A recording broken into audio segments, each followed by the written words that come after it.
গীতশ্রী হেসেলের নতুন ভিডিওতে সকলকে স্বাগত। চলে এসেছি আবারও একটা জনপ্রিয় রেসিপি আপনাদের সাথে শেয়ার করব বলে।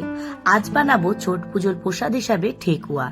এটা এখন কিন্তু শুধুমাত্র নন বেঙ্গলিরাই বানান না, অনেক বাঙালি আছেন আমার মতো যারা ঠেকুয়া পছন্দ করেন এবং অবশ্যই বানিয়েও নেন।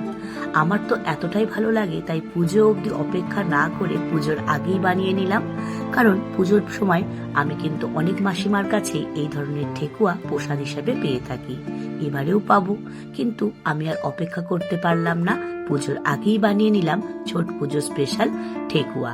আর আপনাদের সাথে শেয়ার করলাম কিভাবে খুব সহজ উপকরণে আপনারা বাড়িতেই ঠেকুয়া বানিয়ে নেবেন। তো ঠেকুয়া বানানোর জন্য প্রথমেই আমি এখানে আটা নিয়েছি মেজারিং কাপ মেপে। অবশ্যই মেজারিং কাপ ব্যবহার করবেন, কারণ পারফেক্ট পরিমাণ আর পরিমাপের জন্য কাপ ব্যবহার করা একান্তই দরকার। পোলের মধ্যে নিয়ে নেব 2 কাপ পরিমাণ আটা। এবার ওই একই কাপ মেপে দিয়ে দেব 1 কাপ পরিমাণ ময়দা। চাইলে আপনারা শুধু আটা অথবা ময়দা দিয়েও করতে পারেন, এমনকি 1 কাপ আটা 1 কাপ ময়দা মানে সম পরিমাণ দিয়েও করতে পারেন। এবার ওই কাপ মেপেই দিয়ে দেব 1 কাপ পরিমাণ সুজি। সুজিটা যেন একটু ছোট দানা হয় সেটা খেয়াল রাখবেন। তারপর ওই কাপ মেপেই দিয়ে দেব 1 কাপ পরিমাণ নারকেল কুড়ি। যদি ফ্রেশ নারকেল কুড়ি না পান তাহলে আপনারা দোকান থেকে কিনে যে নারকেল কোড়ার প্যাকেট পাওয়া যায় সেটাও এখানে কিন্তু ব্যবহার করতে পারেন। এরপর ওই কাপ মেপে দিয়ে দেব 1/2 কাপ পরিমাণ চিনি। চিনিটা অবশ্যই আপনারা যেমন মিষ্টি পছন্দ করেন সেই অনুযায়ী ব্যবহার করবেন। আরো একটু ফ্লেভার যুক্ত করার জন্য দিয়ে দেব 1 চা চামচ পরিমাণ মৌরি আর 1/2 চা চামচ পরিমাণ এলাচের দানা গুঁড়ো। এবার দিয়ে দেব অল্প একটু মানে 1/4 চামচ পরিমাণ নুন। নুনটা কিন্তু এইরকম অল্পই দিতে হবে।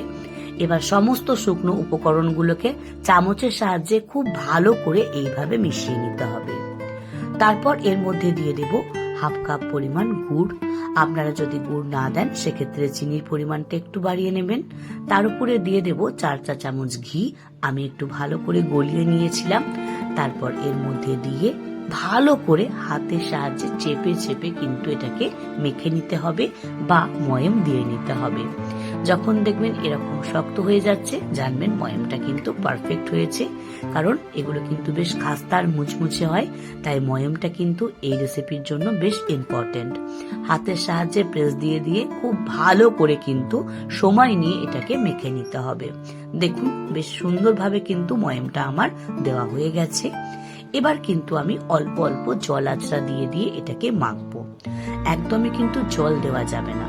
জল এরকম আঁচড়া দিয়ে দিয়ে একটা শক্ত ডো আমি তৈরি করে নিয়েছি। আপনারাও দেখতেই পাচ্ছেন কতটা শক্ত হয়েছে। ইজিলি আপনারা খুব সহজেই করে নেবেন, তবে অবশ্যই যেন ডোটা একটু শক্ত হয় সেটা কিন্তু খেয়াল রাখতে হবে। দেখুন বেশ শক্ত হয়েছে, আর এটাকে আলাদা করে রেস্টিং এ রাখার কোনো দরকার নেই। যখনই ডোটা তৈরি হয়ে যাবে তখন সেখান থেকে অল্প একটু নিয়ে হাতের সাহায্যে গোল করে চ্যাপটা করে নেব। যেহেতু আমার কাছে ছাঁচ নেই তাই আমি এটাকে কিভাবে আপনারা ছাঁচ ছাড়া করবেন দেখিয়ে দিচ্ছি। ঝাঁঝরির উল্টো দিকটা এইভাবে হাতের সাহায্যে বেশ চেপে কিন্তু প্রেস দিতে হবে, কারণ যখন ভাজবেন তখন কিন্তু এগুলো ফুলে গিয়ে খাঁজগুলো কিন্তু আর থাকবে না। তাই যখন বানাবেন এইভাবে একটু প্রেস দিয়ে যাতে বেশ সুন্দরভাবে খাঁজগুলো দেখা যায় সেটা একটু খেয়াল রাখবেন। আরো একটা ইজি পদ্ধতি দেখুন দেখিয়ে দিচ্ছি। প্রথমে গোল করে হালকা একটু প্রেস দিয়ে নিলেন, তারপর চামচের সাহায্যে এইভাবে দেখুন ভালো করে প্রেস দিয়ে প্রথমে লম্বায় মাঝ বরাবর চেড়ে নেবেন। তারপর দেখুন দু সাইডটা এইভাবে ক্যারাচে করে একটু চেপে চেপে দিলে খুব সুন্দর কিন্তু একটা পাতার মতো আকৃতি। আর দেখবেন ঠেকুয়া কিন্তু বেশ এই ধরনের ছাঁচেই কিন্তু পাওয়া যায়। খুব সুন্দর আর খুব সহজেই দেখুন আমি কিন্তু সবগুলোই বানিয়ে নিয়েছি। এবার এগুলোকে ভেজে নেওয়ার জন্য কড়াইয়ের মধ্যে দিয়ে দেব বেশ অনেকটা পরিমাণ সর্ষের তেল। তেলের ফ্লেমটা হাই হওয়ার পর সেটাকে কিন্তু অবশ্যই লো করে দিয়ে একে একে আমি ঠেকুয়াগুলো দিয়ে দেব। এগুলোকে কিন্তু বেশ সময় নিয়ে ভাজতে হবে, এপিট ওপিট উল্টে। খুব বেশি হাই হিটে ভাজা যাবে না, তাহলে কিন্তু লেগে যাবে। আর যে চিনিটা দেওয়া আছে সেটার কারণেও দেখবেন খুব সুন্দর একটা কিন্তু কালারটাও চলে আসবে। আমি এগুলোকে এপিট ওপিট উল্টে প্রায় 8 মিনিট ধরে কিন্তু ভেজেছি একদম লো ফ্লেমে। একটা ব্যাচ হয়ে যাওয়ার পর সেকেন্ড ব্যাচটাকেও কিন্তু আমি একইভাবে সমানভাবে লো ফ্লেমে এপিঠ ওপিঠ উল্টে ভেজেছি। আর এক একটা ব্যাচে বেশি করে দেবেন না, তাহলে কিন্তু এগুলো ভেঙে যেতে পারে। হাতে বেশ অনেকটা সময় নিয়ে প্রায় এক একটা পিঠকে 4 মিনিট মানে টোটাল 8 মিনিট করে এপিঠ ওপিঠ উল্টে সময় নিয়ে এগুলোকে ভেজে নিতে হবে। তাহলেই দেখবেন খুব সুন্দর হচ্ছে। আর এগুলো যখন নামাবেন তখন হালকা একটু নরম থাকলেও যখন এগুলো ঠান্ডা হয়ে যাবে দেখবেন বেশ ওপরটা ক্রিস্পি ক্রাঞ্চি আর ভেতরটা কিন্তু ততটাই টেস্টি। দেখুন চিনি দেওয়ার জন্য দেখতেও কতটা সুন্দর লাগছে। তৈরি হয়ে গেল খুব সহজেই নন বেঙ্গলিদের পুজো স্পেশাল, ছট পুজোর স্পেশাল ঠেকুয়া, যেটা কিন্তু এখন বানাতে বাঙালিরাও পিছিয়ে নেই।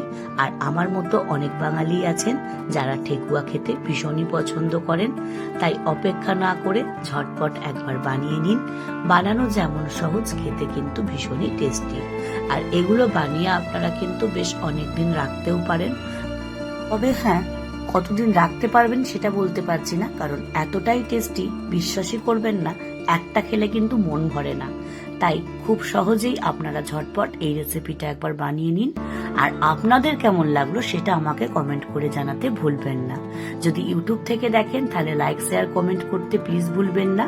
এখনো অব্দি সাবস্ক্রাইব করে না থাকলে সাবস্ক্রাইব করে আমার এই চলার পথে সঙ্গী হতে পারেন। যদি ফেসবুক পেজ থেকে দেখেন তাহলে অবশ্যই পেজটিকে ফলো করে আপনাদের গুরুত্বপূর্ণ মতামত কমেন্ট বক্সে রেখে যেতে একদমই ভুলবেন না। দেখুন ওপরটা যতটা ক্রিস্পি ক্রাঞ্চি, ভেতরটা কিন্তু ততটাই টেস্টি।